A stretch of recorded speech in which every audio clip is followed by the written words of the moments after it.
All right, hello everybody, and welcome to a discussion of genre blending.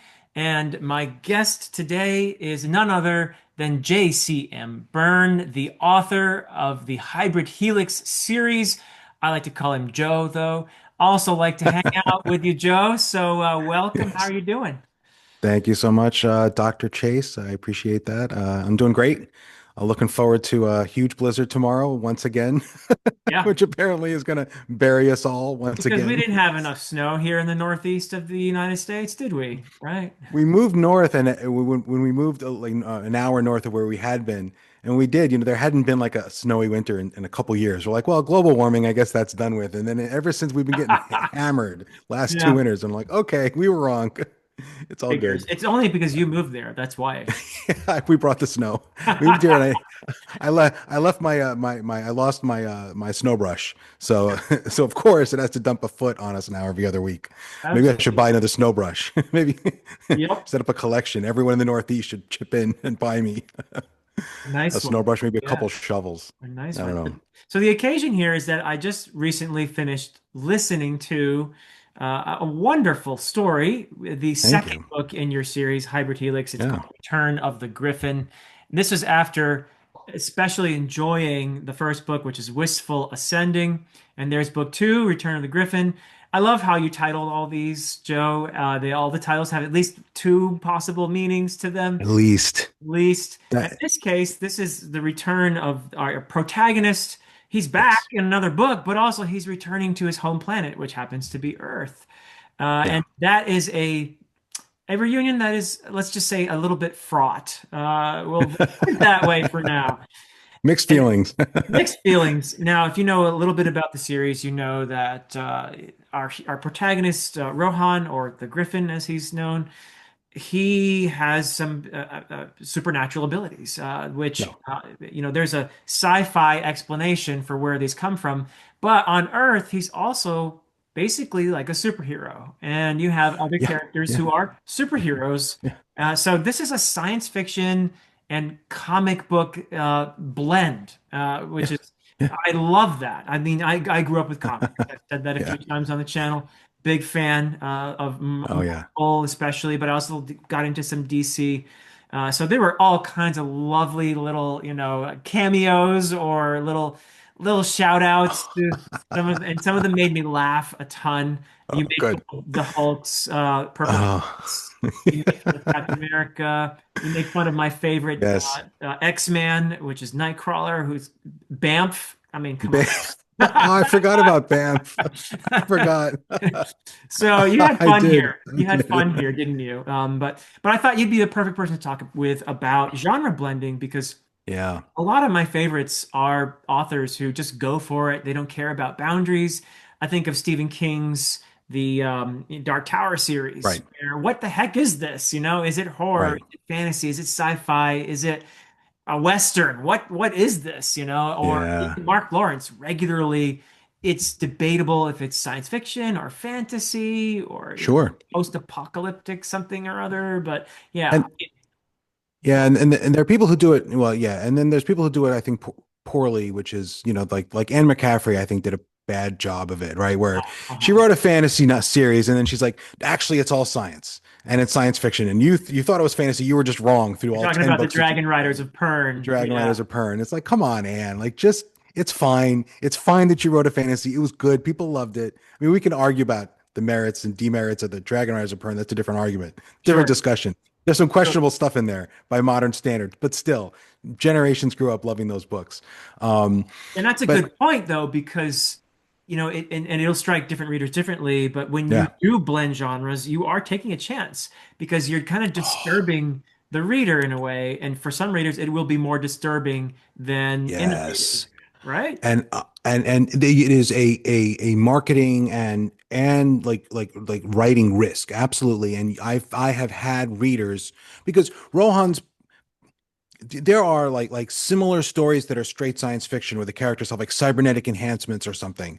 And I did not do that. I very deliberately his powers are magic. There's no nanobots, there's no, oh, it's actually just an implant. No, no, no. They're straight up, there's magic and there's advanced technology side by side and interacting with each other at like in different places right there. And that was deliberate. That was because that's what I like, right?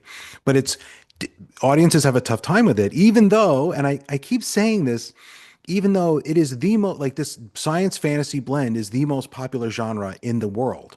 Uh-huh. Because if you look at like Star Wars, right? Yeah, big time. Like, Star Wars is science fantasy. Like there's no Yeah. the Force is magic. There, It's uh, magic uh, until George Lucas made the big mistake of trying to talk the about midichlorians. midichlorians and stuff like that. That and Yeah. that and Anne McCaffrey are my two examples of why you don't try to change genre in the middle of or late in a story and late in the game. Uh-huh. That's why people hated the midichlorians so much because he was trying to change it. Like it's not really science fantasy; it's really straight sci-fi. No, people once your audience has bought in and they bought into your genre and they accept it and its conventions and its underlying assumptions, they're done, right? They don't want to change.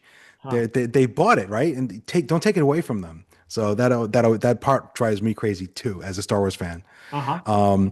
And the MCU, right? Because I mean, nothing's more science fantasy than literally Doctor Strange and Iron Man side by side fighting an alien, For sure. right? Like it's For that's sure. the very definition of the science or the it's all the genres mixed together. Well, not all the genres mixed together, but the science fiction and the fantasy just clashed and mushed, and that's what I love. In ways that we find compelling. Yeah. So it's interesting to think about how it can work really well and how it can not work because it maybe flies in the face of reader expectations or that Yeah. thing, right?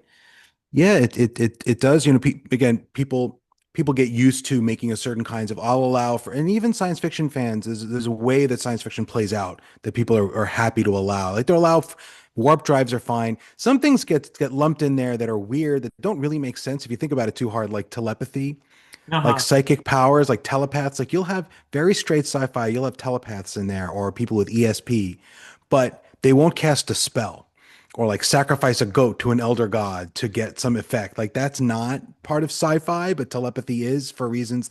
I think it's historical. I think it's because there was a time in the 60s where scientists took telepathy semi-seriously and were doing actual research Yeah. to try to prove or disprove it. So it got turned into the realm of the world of sci-fi, whereas no one was doing research on like witchcraft. Like serious academics weren't saying, "Oh, does witchcraft work?" Right? But people really were doing serious studies. Like the CIA was like, it didn't, right? But they were testing it. And like, maybe you can. I don't know. That's my guess.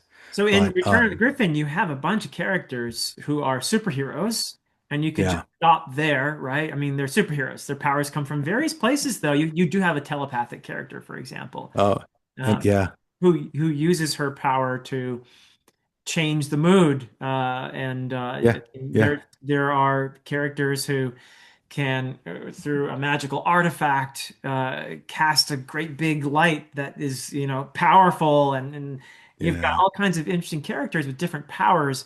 So, how much did you think through these considerations when you were thinking up these characters? Yeah, I mean, I had my magic system in place for a long time, right? So Yeah. like I know its limitations and I know it's sort of its foundation and how it's built, and then it's sort of like all the different ways it can be expressed. But it's a chicken and egg thing, right? Because I chose the magic systems to try to come up with constraints that would allow for the world to be sort of balanced and make sense, but still allow for a whole multiplicity. And that's a very American comic book thing, right? That like that's American to me. Like Japanese like manga have done it more recently, but they're copying American superhero comics, Huh. which is like right, which is like if you look at older Japanese stuff, there are characters with superpowers, but they're all like sort of from the same lab. They all have their powers from the same sort of way, and they're Yeah. generally in this. They have like magic powers, and they're constrained by like the type of things that are present in like Japanese mythology, or it's all one thing. But in American comics, they really all got mashed together, probably because these companies would cross over their characters, right? So you would have Superman, and then you'd have Batman, and you'd have Wonder Woman, who's like a goddess, and Superman's an alien, and Right. and then someone's like, oh, what if we had another comic with a wizard in it? And well, great. And then let's put him in the Justice League or whatever. Right. I'm not a DC fan, but It's like and you that line get in this, Justice League films where somebody asks Batman, I think it's Flash, right? It says, "So what's your yeah. superpower?" And he's like, "I'm rich," you know? Yeah. Which works. I wish that's probably my favorite. That's the one I would want. Yeah. But but in fantasy you don't see it the same way. Like in Malazan, there's some you have, well, There actually are Malazan's not a great Warrens. example. Yeah. You have the different because you have the different kinds of warrens, and you do have advanced tech, right? Yeah, don't the I'm Yeah. terrible with the Malazan name. is actually a great example of genre blending. Yeah, And it is. are It is. there are cultures there with fairly advanced weaponry, you Yeah, know. like the lizard people, don't they have Oh, they the have spaceships. They they have have spaceships? spaceships. Yeah, yeah, yeah, Yeah, yeah. giant, Yeah, mountain-like yeah, spaceships yeah. that Like dinosaurs with sword arms and spaceships, right? yeah, yeah, Like that's, you know, so yeah. yeah, Malazan's an interesting example because he does that genre blend in the sense of throwing in science fiction elements and with a lot of fan and also a lot of different kinds of fantasy elements, right? Right. Like there's like a Conan story in there, and then there's an Oh Elric yeah. story in there, like all the different things. And you know, the one advantage is as an author, you just get to throw in all the stuff you love, Yeah. right? But Like, it has to feel compelling for the readers somehow, right? I mean, yeah. as we're talking about it, it just sounds almost absurd that you would have all these fantasy elements and then you throw in lizards with sword arms and giant spaceships. Yeah, I mean, yeah, yeah. what? Yeah, I but mean, it worked. that's one reason I think Malazan had to be, more than 10 books, right? Because if he had tried to throw all of that into Gardens of the Moon, I think you would have felt formless and pointless, Yeah. right? Because like just throwing another cool thing around every corner, it's like, okay, now there's lizards with armor, like that's kind of neat, but there's only so much that you can take without really getting a feeling for. Each has to be established as like a character and have some depth and have some interest.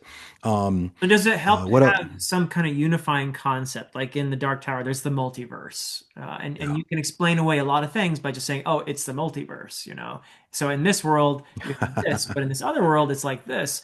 Or in your yeah, case, you have a little bit of these various superpowers come from different places, but you do have some commonalities, like the idea of yeah, like aura that yeah, an yeah, entity will have, and that there are various levels of aura, the most powerful characters having a big one, but also yeah, levels of being able to perceive that aura and even yeah. manipulate that aura. That's a different power. Is that It, something that you think of as a unifying yeah, concept? yeah, yeah. So it really helps because um, you can create the situation where there are certain kinds of powers. Like, okay, so this character can like see what other people's emotions are, and they can sense them, and you just put that in one book. And so you have this. You've established that your feelings are sort of represented on some sort of magical plane, and this I think is also easier for people to buy into because it kind of ties into sort of common sense mysticism. You know, people talk about auras. People feel like they can feel the presence of another person even from behind. I don't know if it's true or not, but this is kind of part of our cultural identity that not that we think it's real, but we've all heard it. We're all familiar with this idea. Yeah. So if you play with that, it's so much easier to get buy-in than if you play with something that's completely new. Right? Like if you have a werewolf in your story, people are going to be like, oh, okay, it's a werewolf. We're familiar with werewolves. But if you have someone who transforms into a hedgehog, that's going to create this extra level of dissonance because people Hmm. have never heard of a were hedgehog before. Like you can do it, right? I You can do it, mean, but but like it takes a little extra work to get someone to buy into the were hedgehog than to buy into the werewolf because right. not because we believe in werewolves, but we're just familiar with this concept. So then what I really like doing is having this power set where people can manipulate certain things and then combine them in neat ways, and that makes for fun fight. That's like that I got from manga, right? From like manga like Naruto. One Piece does it to a certain extent. Naruto does it really well where these powers interact and then you have to have strategy to use the power to get the Hmm. effect you want. Like Okay. I love doing I have all kinds of stuff where gravity manipulators and they have very specific you try to trick someone to being in a certain place where your control over gravity helps. Whereas they're trying to get you in a place where your control of gravity doesn't matter, like deep space. And then you're like, well, you can control gravity, but there isn't any up here, so it's not going to help you. So then, and then once you establish certain kinds of powers, if they're related to each other, then readers sort of you kind of almost you hear about these power set and you're like, oh, what else can that like? What else can you do? So if you can see someone else's, emotions, can if they can, then they can presumably sense yours. And then if you're like loud enough, can you influence how they feel? But this sort of sounds almost reasonable. So you draw someone along and they're like imagining what the next power is going to be, and then you give it to them. And then it all starts feeling like, oh, it feels so much more filled out than if they're just isolated things like, oh, this person can shoot laser beams out of Right. their eyes and this Right. person can whatever. It starts to feel like a cohesive whole. And So there has to be some level of cohesion to it. And if you look at something like Harry Potter, for example, yeah, J.K. Rowling just took stuff from all over the place. But the yeah, cohesion comes in a way, I think, from the magic, where she gets this kind of pseudo Latin. It's not deep, it's not particularly, innovative either. The idea of an old language somehow right. being the means by which magic happens. It's an old concept, but it's a concept that people have heard enough times that there is almost immediate buy-in. You don't question it even Yeah, though yeah, everything else in that series, which is incredibly successful, I mean, it's one of the most successful series of all time.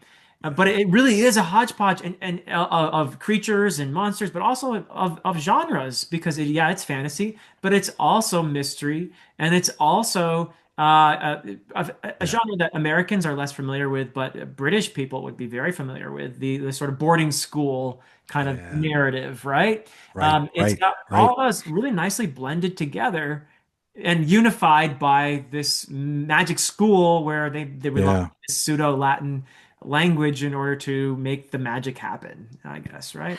And, and it's really unified all by the trappings, right? Which is what you were Yeah, saying, right? Like, okay, different people can cast all kinds of crazy spells, and there's no real consistency in who can do what, when, and right, where, right. because the plots don't really make sense if you think about them too hard, If which you is one think of reason it at all about it, it falls apart fast. Yeah, it helps that it's YA, I think, right? Because you're kind yeah, of counting on your reader not thinking about it too hard, right, because they kind of accept that this is a, but that's also part of the deal, right? When you read a YA, you don't expect the world building to make as much sense and to stand up to rigor. When you read an adult fiction, you have a little higher expectation for whether the world building will stand up to rigor. So you can get away with stuff by having it aimed at 12-year-olds. And then you're right. I never thought about it, but it's the trappings, right? It's like I'm using a wand and I'm chanting in Latin. And if you're from like China, you might be I don't know if they're China. I don't know if they're Chinese chanting in a different language if they cast spells from the because there are other wizarding schools, aren't there, from like other that's continents, true. like That's mentioned. true. Yeah, And I that don't would. remember. I don't remember. I read the books a long time ago. I don't remember if they specify whether they're also using Latin or some other, maybe Yeah, Sanskrit. I don't know. But that'd be cool. um, Yeah. yeah, that I would think require a lot of that should thought. be your next series, Joe. Uh, Wizarding School in India Yeah, where they're chanting in in India. Sanskrit. Yeah. It would be so shocking if J.K. Rowling hadn't really thought about other cultures when she designed her system. Uh, I don't want to pick a fight with J.K. today. No, yeah, you don't. But she's not going to watch this, hopefully. God. But yeah, but that's what unifies it, right? You're exactly right. Like everyone's doing it the same way, right? You wouldn't want to plunk Superman in the middle of Harry Potter. It would feel disjointed, Right. right? Even though it's like, well, they're Unless you doing gave him a magic. wand and he was chanting in pseudo Latin. But the bullets bouncing off him even when he's just like standing there, Doesn't right? make Like sense. it doesn't make sense. And that's one thing I like about superhero stuff and comic books is they've trained us to accept all these things side by side. Uh-huh. And the people, generally speaking, the people who like Return of the Griffin most have a lot of comic book reading in their background. Because a lot of my readers, because of just the way my marketing is developed, a lot of my readers are fantasy readers Sure. and not comic book readers. I don't have a way to reach comic book readers. I haven't, right? But there's an overlap there. The people who have loved that book the more they're like, oh, because this reminds you of like Avenger, because you're used to it, right? If Yeah. you read an Avengers comic, like I used this example before we went live, right? Like we're used to like Doctor Strange and Iron Man back to back fighting. Yeah. Like that doesn't seem weird because if you grew up with it, it doesn't seem weird. As an adult, it does, it is kind of weird. Like, Yeah. so So I yeah. mentioned earlier that you had a little fun teasing some of the Oh our yeah. mutually, characters we love. You had a character called the Green, and the nod there is pretty obvious. Yeah. And he makes a The big point Ray. at one point. discussing, he doesn't have pants, and the idea is, he's like, "What do you think I would have? Some like magical shrinking and Purple. expanding purple pants?" So it's Yeah. that was a nice little dig. I love it. Yeah. These Yeah. are loving digs, though. I sense that these are affectionate little digs, and I think it matters. Some point you were talking about before we hit record was, so you can have a couple different ways of Yeah. blending. One being a kind of celebration of the genre that you're incorporating Yes. story. The other being a subversion of the genre that you're incorporating into your story. So does that matter what you're doing and that intention behind it, or does that give you different results? What are your thoughts on that, Joe? I think it does, right? I think when subverting or deconstructing, you're trying to show that this other it's almost like you're saying, look, this other genre is flawed or it's broken or it has these problems, and I'm going to show you what they are, right? Like Watchmen. Like what would happen? Like you like these superhero stories, but if they were really superheroes, they'd all be broken, horrible people because that's what power does. Power corrupts. And Right. absolute power corrupts absolutely. And so, but there's almost to me, and Watchmen is a beautiful like work of art, but to me it was a little bit mean-spirited in the way that it was almost like saying like these stories that you love, they're silly. They don't really make sense. Childish. Yeah, they're They're naive. childish. Yes, yes. And there's the implication, I'm so glad you said that. There's this implication, right, that a true adult writing a superhero story would end up inevitably with Watchmen and not like the new Superman movie, right? That you would or the boys, right? Inevitably you would recognize that true great power comes great corruption, great evil. And that it's childish to think otherwise. And to me, I'm like, I don't believe that. And, to me, that's a little bit sad and a little Cynical, me, maybe. Yeah. yeah, cynical, right? Nihilistic. Yeah. Because some very tough, powerful people are very kind and generous and compassionate, Some right? are. Yeah. Some are, I mean, our current billionaire class is not helping me make my case. No, Um, my goodness. No. Uh, No, they're really I not. I really want to point to the rich, super rich dude who's like just working for the betterment of everybody, and I'm like, Warren Buffett. yeah, yeah, yeah. Maybe not. I don't I know. don't know. I don't know if he. I have not heard anything negative that he's done. I don't know that he's really helping anybody either. But I'm not an expert on Warren Buffett, so please I'm don't not take me. either. I just was desperate there. So I mean, Bezos's first, his ex-wife, Mackenzie something. yeah. I might have her name wrong. She's giving away tons of money. She's, There you got a bunch of go. money in the divorce, and Yeah. but she didn't make the money either, except by marrying the guy and then Right. divorcing him. Melinda So Gates there is you go. similar, I believe. Yeah, yeah, yeah, yeah, yeah. So, right. But Yeah. so that's the question, right? Are you trying to sort of, because I think in a deconstruction inherently you're scoffing at your base genre, right? Like the Right. deconstructionist war movies, like you look at something like Full Metal Jacket. It's saying like, oh, your early portrayals of like war heroes, right? War movies is like heroes fighting for freedom and Hmm. doing the good, like, for mom and apple pie and how this is all, that was a childish and simplistic notion and is not accurate. Real war is nasty and brutal and it dehumanizes. And I'm not saying that he's wrong about war, Right. right? But it's not a celebration of war movies. It really is. It's tearing them down, right? Hmm. In deconstruction, right? It's in the word. And there might be a deconstruction out there that is a celebration in some sense. I can't think of one, but I'm not an expert on all media, so I don't Yeah. know. But It's it's what I it. tried to do was write a book. Just I wanted to write a book for grown-ups Uh-huh. that was denying that equivalency. I'm celebrating superheroes in a way that I think is meant from. I may have failed, but I was trying to appeal to adults. I did not write a book. I don't market this as YA. I don't think it's YA. I don't sell it. I don't market it to 12-year-olds. I I mean, would if a not 12-year-old put reads it, one. great. Yeah. Yeah, but it's not, right? But I'm starting to say, like, look, adults can enjoy these stories, and you don't have to embrace being an adult doesn't require you to be cynical and negative and nihilistic, right? Like I Right. just don't, and I think our society equates those too often. too closely. And I'm like, no, no, we can be hopeful and positive, and we can think there's meaning in life even as a grown up, and it doesn't mean we're stupid Right. or naive. And Yeah, so I think you've found a happy medium between the cynical and the naive. Because you have a yeah. character who is very damaged. It's just, I Oh mean, yeah. you have a character who's been through, and this really emerges in Return of the Griffin much more even than in the first book, I would say. Like you get a better sense of, okay, this guy's damaged, and not only because of stuff that happened to him, but because of stuff he did. Yeah, Right? yeah, yeah. And that really comes through beautifully. And you have some Thank you. really deep, serious moments. Like in each of the books so far, in book one and book two, you've had a moment that really grabbed me. And it was an introspective moment where the character is actually thinking through, okay, like your character Rohan has an epiphany about who he is. And it's a breakthrough. It's a real revelation because he realizes, oh my Yeah. God, I've been hiding behind a facade, being this, jolly kind of prankster and making jokes but then realizing this is how other people see me, and maybe they're right. And Yeah. I have some atoning to do here, if I can even do that.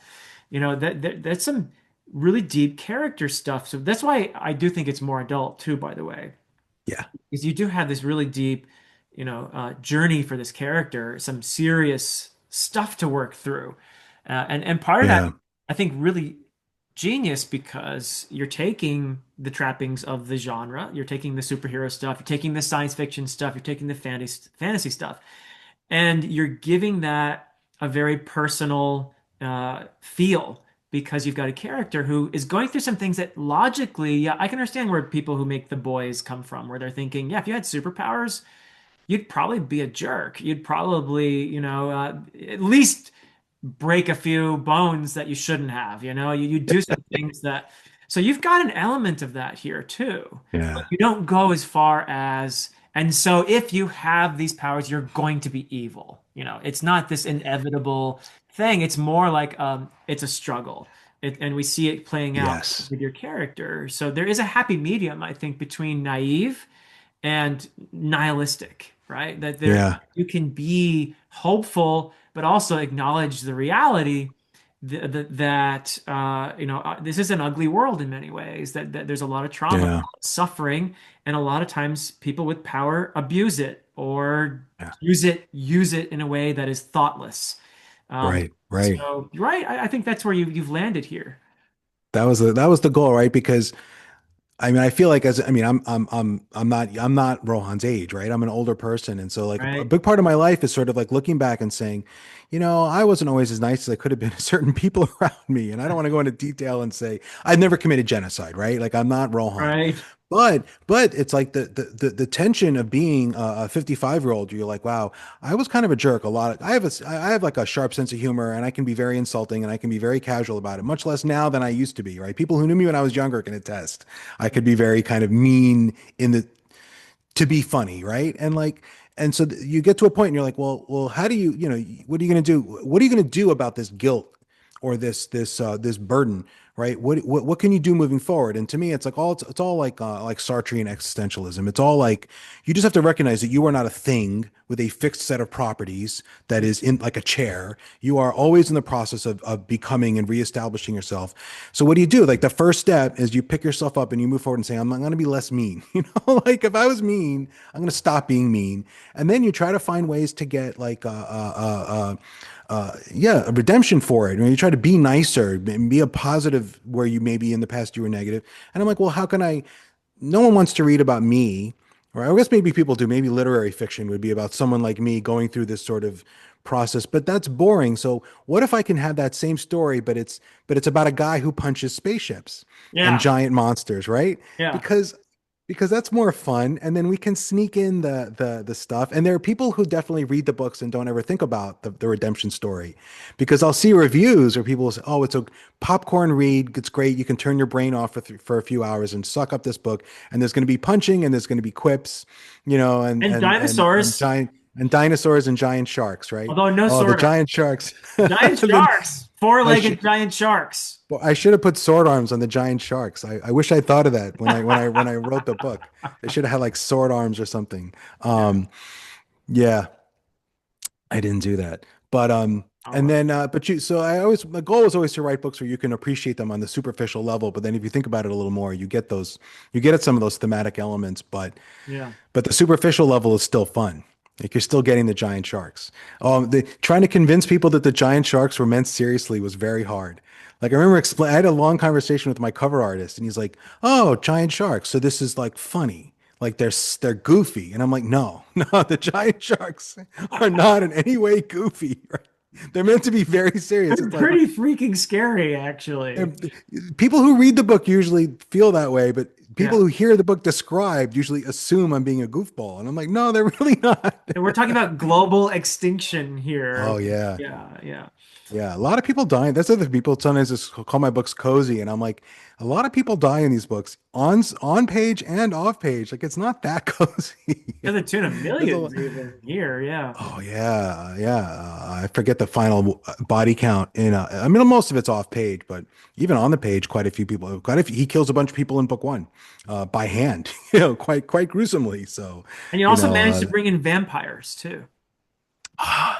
vampire. I love vampires as my apex villains because vampires have the clearest evil motivation, right? We're their food, right? There is no more to me primal opponent than the thing that just sees you as food.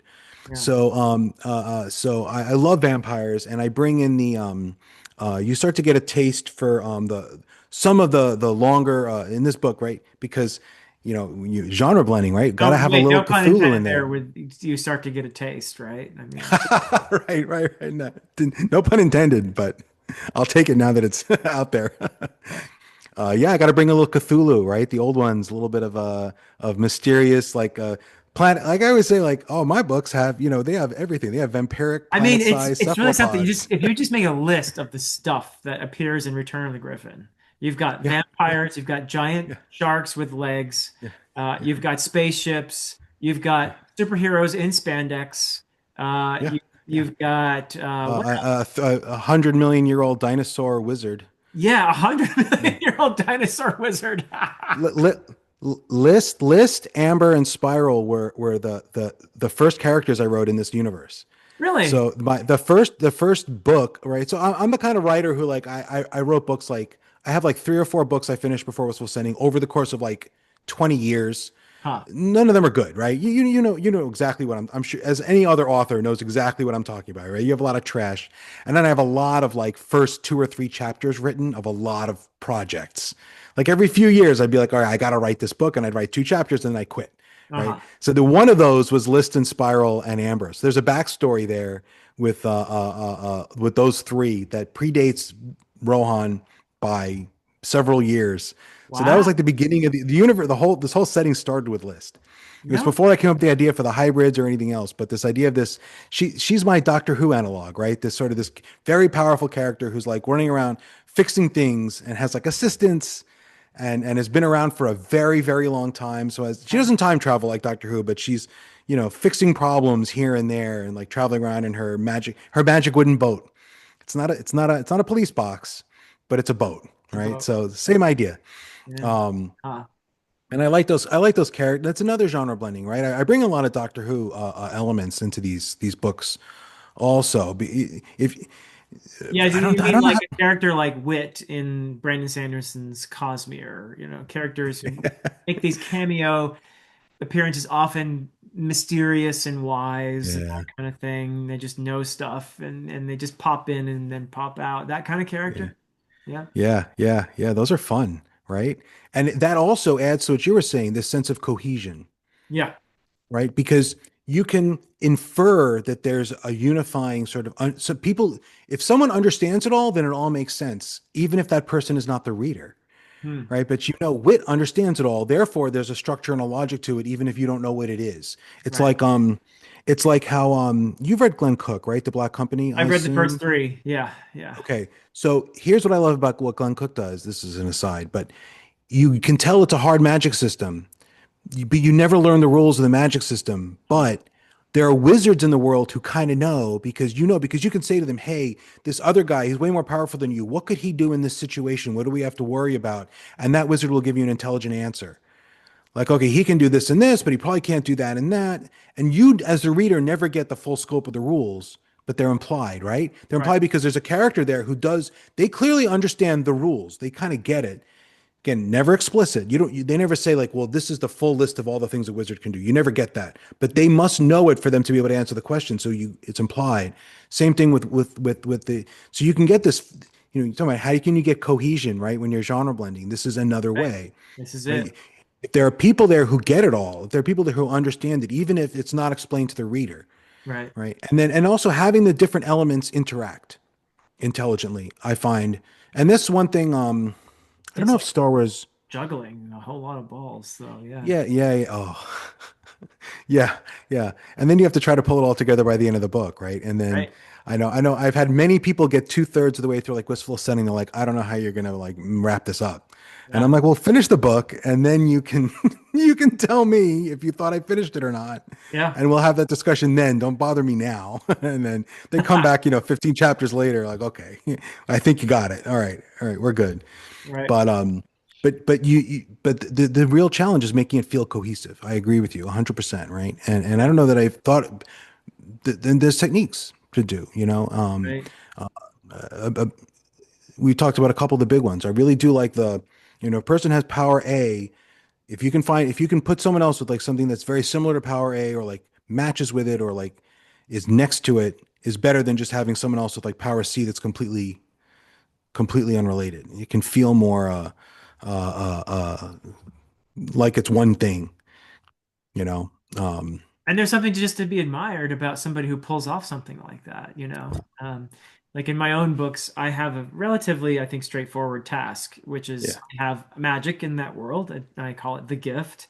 And there are certain different manifestations that it can have. right. Like if you're powerful enough in it, you can do a Palpatine and shoot lightning out of Yeah. your hands or whatever. You have some of the better fireball type fights, battle scenes that I've seen in fantasy. You do that Oh, I really, love really well. the I do a lot fireball. of things well, but yeah, yeah, yeah, yeah.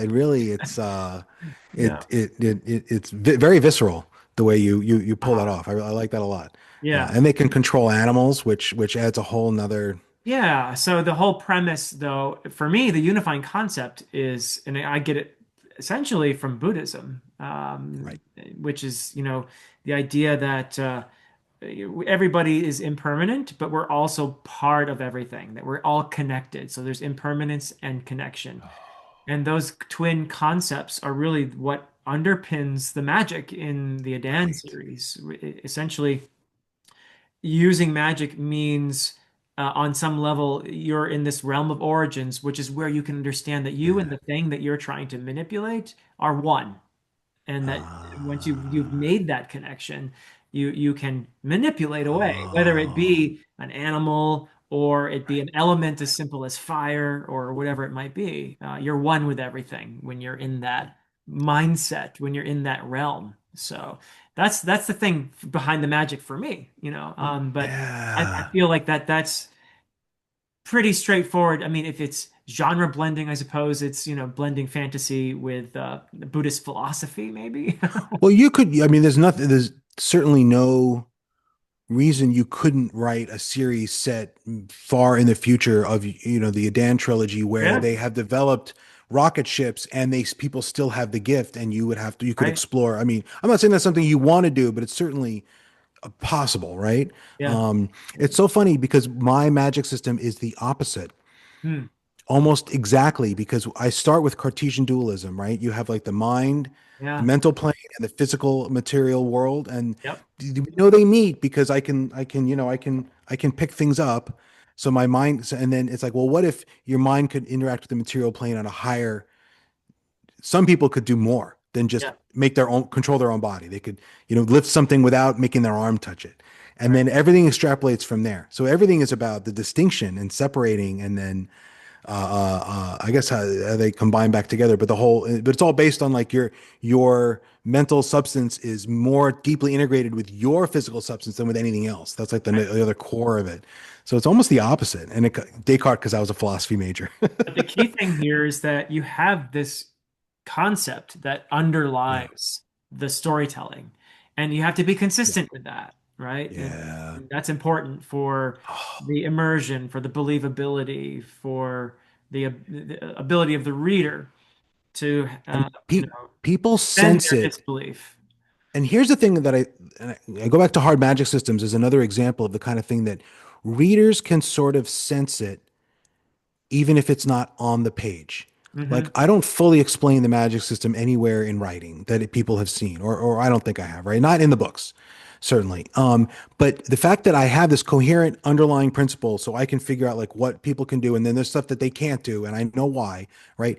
It gives people this sense, and people have told me this, where it feels coherent, and I don't know why. I'm like, well, I tell you why. It's because there actually is an underlying rhyme or reason. I feel it is often the same way with like a hard magic system, Yeah, where people feel like it's a hard magic system, and like some writers will put the rules on the page, right. but some writers don't, and it still feels like a hard magic system. It gives the sense of it because you can Yeah. tell that there is an Well, for underlying some structure. writers, actually putting the rules on the page is maybe like the whole point of the story, Oh yeah, yeah. Oh yeah. for like a Brandon Sanderson type writer, people Oh, love getting to know how the magic works along with the character. oh, That's the journey, I is mean, the yeah, characters getting powered up yeah, by yeah. getting deeper into Oh, this, magic system. For me, I hmm. don't even think of what I'm doing as a system per se, but it's just magic for me. But But the magic is I bet if you had an idea for like a character with some kind of magic power, I bet you would know very quickly in your own mind if like that fits. uh-huh. Like if I said, "Hey, could you have a character who's like a werewolf and he transforms into a wolf, right? And then and back." And I bet, and I'm not asking you to answer, but I bet in your mind you'd be like, "That doesn't quite match And the shape the changing doesn't work. underlying What logic, I'm right?" doing. Or Yeah. it does, right? But you would instantly know, even if nothing you've written in the books Right. would lead me as the reader to have that same level of confidence. Right. And people feel that through the choices you make, that certain things fit and certain things don't fit. Right. Um, Yeah, no but yeah, shape but changing in Yormanland, but yeah, someone who wields the gift could inhabit the mind of a wolf. sure. And if they do it too Yeah, long, yeah. if they do it too long, they can get stuck there. So Yeah, and that's another way where you can you increase that level of immersion, that feeling of coherence, right? When you bring in this other thing where people like, well, you don't have werewolves in your world, but you have something werewolf adjacent, and when as a reader, when there are things like vampires and werewolves and witches, it makes us feel more connected. Like it's more like even though most of us don't believe those things are real, right. if the story has them, it somehow feels more connected to the real world than if you have a fantasy story that doesn't, Yeah. in a very weird way that I don't always fully That's understand. part of how Harry Potter works, I think. Yeah, yeah, yeah, yeah. If they People, weren't wands and they were like, watches, yeah. right? You put a watch on and you tapped your watch. There's nothing inherently different, but I think that it wouldn't, they It would would have had a be a much harder bigger time. ask. It would be a bigger ask Yes. for the That's readers. exactly it. That's the better way to put it. Yes, exactly, exactly. A bigger ask. Um, I was going to say something, and I forgot what it was. That's okay. Because we're talking about so many cool things at once. We are, we are. But no, no, always. You were saying about the hard matches, and like Yeah. having the rules on the page isn't bad or wrong. It's just not. It Right. depends on the kind of story you want to tell. Exactly. Because like people really eat it up. I mean, there is no case where the rules are more explicit than like a lit RPG. Like Yes. the math is there, right? The Right. actual numbers are there, right? That's as explicit as you can get. And people, Yeah. that's the most popular, maybe the most popular fantasy genre, or at least right neck and neck, right? It's Right huge. now. It's So, huge. Yeah. yeah, yeah. So people still do like that. I don't, and I do, I'm sort of in the middle. I mean, we do have explanations, but not all. Some of the stuff that's weird is going to get explained in later books. That's, Okay, this cool. is part of the problem with writing a long series is That is you've another got to aspect save things. where I would do want to bring it back to hybrid Yeah, helix. yeah. But another thing you made me think about in terms of genre blending is not just literary genres, but also games and video games, D&D. These are things that have heavily influenced fantasy, particularly. Oh A lot yeah. of people, even the idea that many readers of modern fantasy expect there to be a magic system is Yeah. very much a consequence of D&D and video games and writers who are very much successful in tapping into that, like Brandon Yeah. Sanderson, Yeah. you know. So Yeah. I feel like gaming has become a huge component that in terms of genre blending that Yeah. many people don't even realize it's there, but it's a huge presence, I think. And there's a lot of genre blending in the big video games, right? I think Final Fantasy has a is a science fantasy. I'm not a big gamer. I mean, I'm sort of I'm peripheral, not but either, but yeah, yeah. But the I know Arcane had like a steampunk and magic mix kind of thing, and that was a big anime that was very popular last year. I still have to watch the second season of that. Not the point. Um, yeah, yeah, because games are constrained. In games, you need that you need that sense where uh, constraints, because otherwise if one if magic can do anything, then your wizard character can just say, well, I just solved the problem, and that's not much of a game, right? So it has to have very specific things that your wizard can do, otherwise it's not much of a game, right? right, Which is and I'm a big fan of what Brandon Sanderson said about how that impacts the story, right? If you have a story where a big part of your the satisfaction of your action or adventure story is that your heroes solve the problem in a clever way. They beat the enemy in some kind of clever, interesting way. You need hard magic either no magic or they're using a hard magic. Because if they just come up with some power out of nowhere, it doesn't feel clever. It feels Deus Ex Machina, right? yeah, But if they have this power that they've established, they can do X, Y, and Z under A, B, and C circumstances, and then they apply that in a clever way to like save the day. All right, now we've got. To me, that's the satisfying ending for an action story. So I always try. That's my always my goal is to have it end something like that, something where you're like, okay, all the pieces for that victory were in place and we just put them together in an interesting way. And, but if the pieces are not defined because you don't have a hard magic system, then it's really hard to pull it off. You can have a different kind of ending that's satisfying in a different way. You can have a character development ending where the character makes that choice, and then that's satisfying but that's a different story. That's yeah. not what I'm writing. So Well, that's my speaking of that's what my you're writing and also oh, satisfying endings, yeah. what can I expect as I progress in the Hybrid Helix series? Because I really enjoyed Wistful Ascending, and I felt like there it was more science fiction, but also fantasy with some comic book elements. You really ratcheted up the comic book elements in Return of the Griffin, which Yes. was a joy for me as Oh, thank you. a comic book fan. Yeah, I yeah. had a blast, even catching some of those little Easter eggs, those little playful jabs It's a at lot. some of the stuff we grew up with. Uh, what can I Yeah. expect in the future? Are you changing up the formula at all in the future books? What can I expect? It probably goes more back to Wistful Okay. for most of this. Like he comes back and forth to Earth, but you don't have the same play. I don't introduce another like because there's a lot of characters in Return of the Griffin, many of whom are not important. And they show up once, but I wanted that feeling of like the Avengers, right? Where there's all these background superheroes, and you can have panels with like 30 people in them in spandex, and Right. most of them don't play a big role in that issue, but they're there, or like they're at Avengers headquarters. They're having coffee, like two superheroes are just having coffee, right? I wanted to.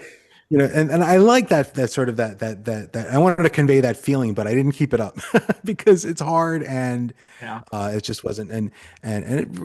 Mostly he's back in space, and then I mean Cool. the series is I mean there's not another book set entirely on Earth, not yet. I don't think there ever will be. There are sections of books set back on Earth, and book four Okay. returns to Earth for a big chunk of it, like a third. Um, Okay. but then there is an ongoing story arc, and it's basically like okay, so Rohan has in book one, Rohan has he's been broken down, he's committed atrocities, and he just wants to not do that anymore, right? Okay. And he wants to He wants to be a and toe chief. he wants a simple Second life, class. like Yeah. just let me have a job where I'm not murdering anybody, Right. most days, Right. most days. Maybe not every most, occasionally, sure, but not most days. And then it's about his journey towards taking a more proactive approach to fixing the world. Sort of gets to a point where he's like, well, things keep happening, and I keep getting pulled back into these situations. Maybe if I can fix the underlying situation, I can finally have a cup of coffee in peace. I mean, he's So how got do we? that great power problem, right? He really, he's With got. great power comes, I mean, he's very arrogant in certain ways, or yeah. maybe justified, maybe not justified, but he's got a lot of confidence in himself, and which you see in a few places in the first two books. But so you And find that's he's partly the getting, nature of his power. I mean, that's his inheritance, literally his genetic yeah, inheritance, yeah, yeah, is that yeah, his power relies in a way, and that's the struggle I'm interested to see play out, honestly, is yeah, how does he change that? Because there are moments he's trying to be a better person, he's trying to be a more yeah, gentle person. Problem is when you have to call up your power, you have to be pissed off, right? You have to be angry, you have to draw from that emotion. That's his journey is okay, how can I use my power to make the world better without being an asshole, right? I mean, yeah, yeah, yeah. that's part of the journey here. And he makes, and yeah, and there, that is the journey. And the trick is, trying to have him make steps along that journey, book after book, without wrapping it up too quickly. Yeah. um, so yeah, no, I'm writing book 9, and that journey, he's Book he's very far nine. along on that. Oh yeah, yeah. How many Book books 8 are is we gonna out. have here? Do you know? Oh no, no, I'm looking at a I'm aspiring to Dresden, right? So we're talking 20 plus. That's the goal. That is absolutely the goal. Is 20 plus books. Yeah, no, I have a big story. Like, I mean, I know what the story is, like in Yeah. broad terms. But In also, broad like terms. Dresden, I want to point out, people should know that each book so far, anyway, has a very satisfying ending. Like if you Yeah. wanted to just pick up book one and don't think that, oh my God, I'm committing to a 20 book series here. That's not what this is. It's really more Nope. like you get a very satisfying ending, and Thank you'll you. be Yeah, yeah. pleased to join Rohan on the next adventure in the next book. But it's an Yeah. and there are themes and arcs that are going to tie it all together, I guess, Yeah. is, You'll see more of that more explicitly as time goes on, because it has to be. There's kind of a one running arc that runs from 4 to 9. But no, none of the books end on a cliffhanger. Like, I don't have cliffhanger endings. I don't have, like, right. it's never like Lord of the Rings, right? Where you read a book and you're like, okay, well, they just stopped, right? Like I mean, that's not the style of book I'm writing. It is much more like Dresden. Like, 'cause every book has an ending. The Right. the the thing that they're addressing is over. Um, Right. and then Or the like goal is to comic really, books. That's how comics yeah, work too. You yeah, have a yeah, storyline that would go for a few issues, and then they'd be yeah, like the same characters yeah. struggling with the same issues and themes. Yeah. Yeah. Yeah, yeah. But it expands, and we get power, we get some small power ups, but more just Rohan and company learn more about the corner. I like to play with things where there's parts of the world building that you take for granted, and then later on I'll bring up a book and I'll explain that thing that you just thought wouldn't, because there's all this stuff that happens in science fantasy where, like, you don't, like, there'll be this thing and you're like, you don't really care about where it's from. You're like, where, like, how are orcs made? Like, I don't know. Like, do you know? Like, right. There are And then, two and then, answers to that. Yeah, depending on yeah, the day. Yeah. right. But then you can play with that, and you can, like, actually, there's an explanation that's not what you thought, and it's much more Right. interesting than you realize. And you can make a Yeah. whole, you're exploring this thing where you just kind of figured, oh, there were mommy and daddy orcs, and that's where baby orc. And you're like, oh no, actually, there's this whole other mechanism to it. There's orc hives or whatever it is. I don't know. Right. Maybe that's not the best analogy, but um, so the world building gets expanded, and it's every book. Every book adds a little more to the lore, adds a little more to the sense of place. We stay on mostly on Wistful, but there's more travel. We learn more about all kinds of things. I don't want to give too much away because the whole, I try to have the twist ending, try to have the little surprises. Um, but generally, yeah, I'm generally getting good. And generally, people who have read the books are saying that book 7 is like the best one, right? Wow. So, like, that's a Wow. good. That tells me that I'm probably so far, right? So it tells me that I'm probably, or book 8. I haven't had that many readers for book 8. Book 8 came out like a week ago. Oh Um, wow. Wow. so Yeah. it's I don't even have a physical copy. Like, I haven't gotten mine yet. Hasn't come So yet. Okay. yeah, yeah, it released on Tuesday, and I forgot to order. I forgot to order physicals. Oopsies. Um, but but yeah, no, the goal is a 25 book series because I wanted this feeling of accomplishment that, and this feeling of having earned it, right? Like having like Yep. being with this character for time, and you get this in Dresden, where you've been with this character for so long that you have an investment in what they've done, and you care about what they've accomplished because you've spent so much of your life with them.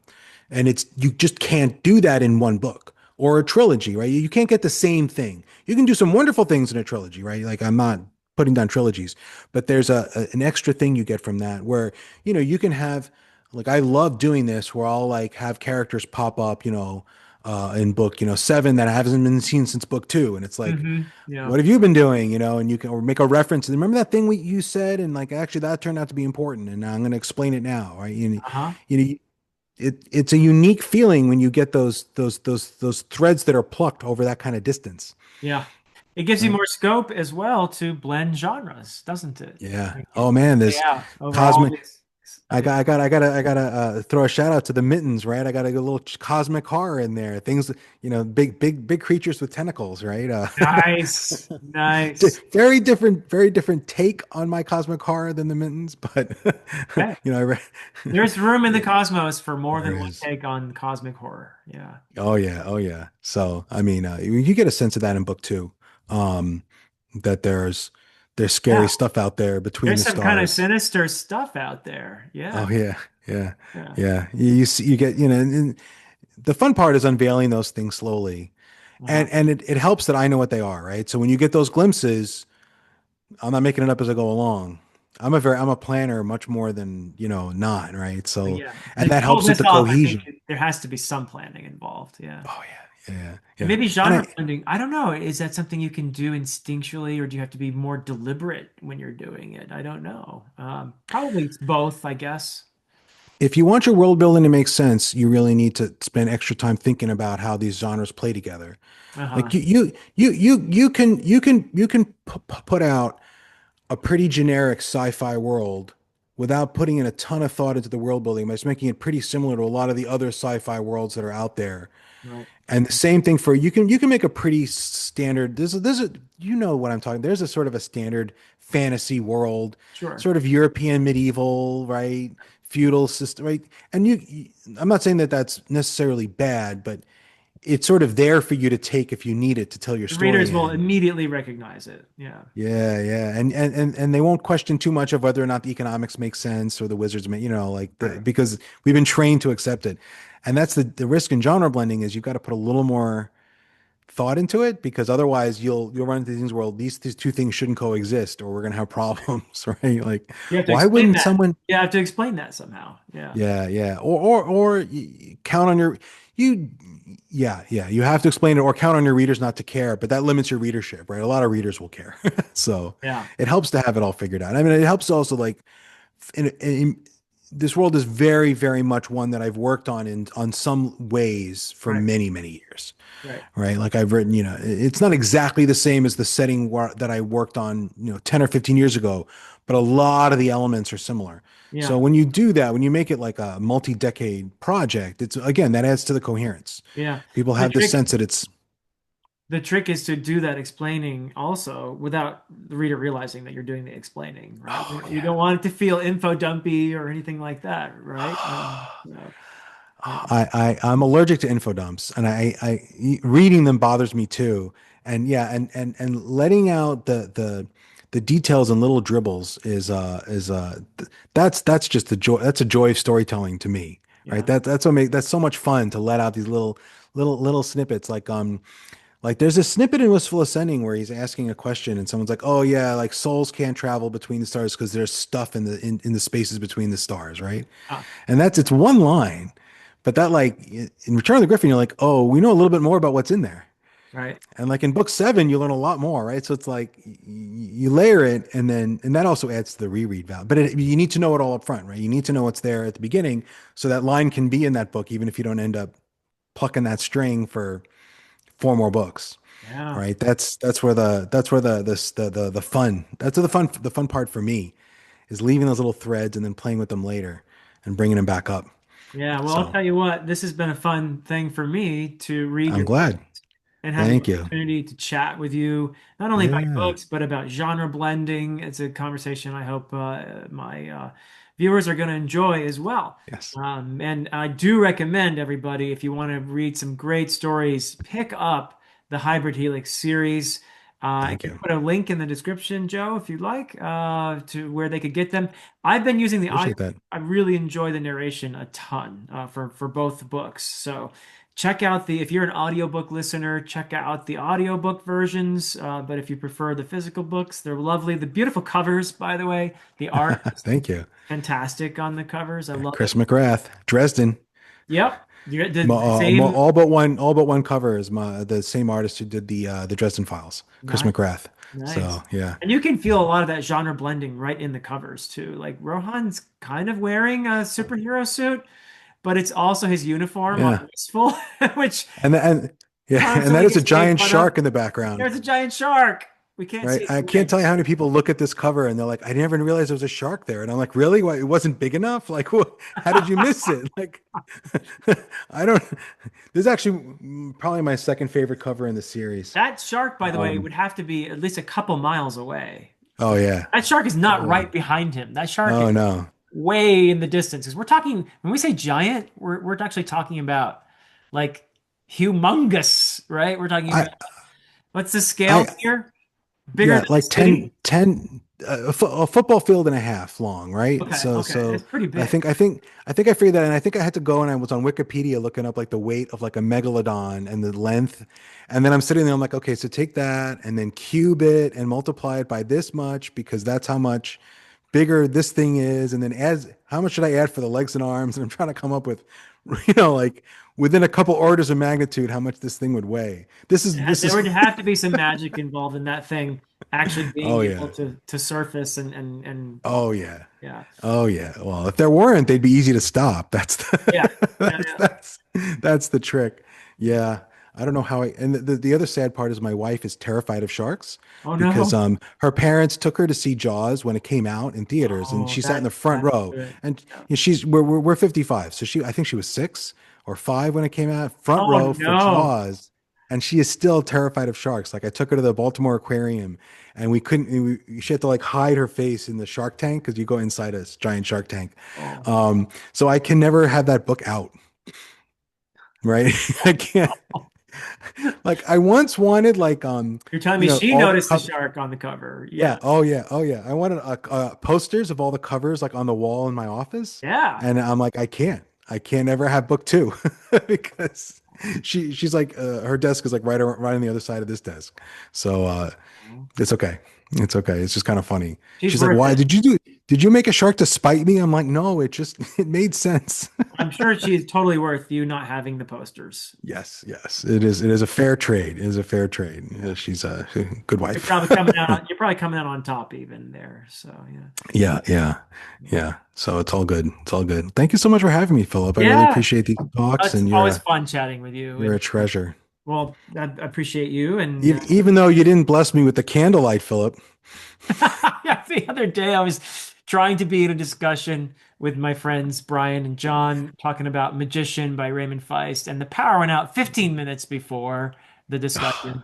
And of course, it came back half an hour after it was over. Ah, So I was doing it by candlelight with my phone. And of course, the it battery was, ran out, but it was like it should have been a romance book, it could right? have If it perfect. should have, then it would have been perfect, right? The candlelight, maybe put a rose in your lapel, Yeah, yeah, talk. it would have worked. It's all right. That would have It's been a real good. genre blending discussion too, I'm sure. Yes, exactly. But Exactly. but thank you, Joe, and everybody. Do Thank check you. out Joe's books. Also, his channel. I'm going to put a link to the channel Oh, and thank you. put a link to the books. And but that's it for us for now, everybody. Until next time.